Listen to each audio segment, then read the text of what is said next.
Tingnan kung paano ang magkabit ng turbotic. Ito lang oh. Yung hose dito, tinanggal. Tapos yun, ito lang yung dumagdag oh.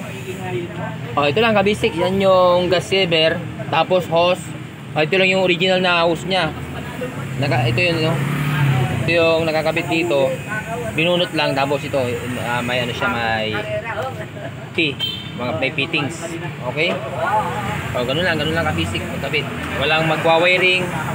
So, sa mga gustong magpakabit ng turbotic ito at nagtipid sa gas to mga kababayan, talagang legit to. Ito yun oh. Mas marami magugulat pag ito nakasaba. Turbotic gas saver for diesel and gasoline engine and LPG. Pwede sa LPG. Ngayon ito, pakakabitan ko na rin yung motor natin. Ito. Dahil, yung motor naman, so ito na yun oh. Ayan oh. Dahil araw-araw natin nagamit to eh. Ayan oh. May nakadesign pala talaga pang motor. Pang motor talaga ito nga oh. Panan! Ito yung malupit na yung nag-invento. Yan si Brad Rod. Pang motor pala talaga. Okay. Ganun din kalaki. Ha? Kala ko ganun din kalaki. Hindi, yun oh, may pang motor. May pang LPG rin bro. Ayun oh, tinan mo. Mahuta. Ayun oh.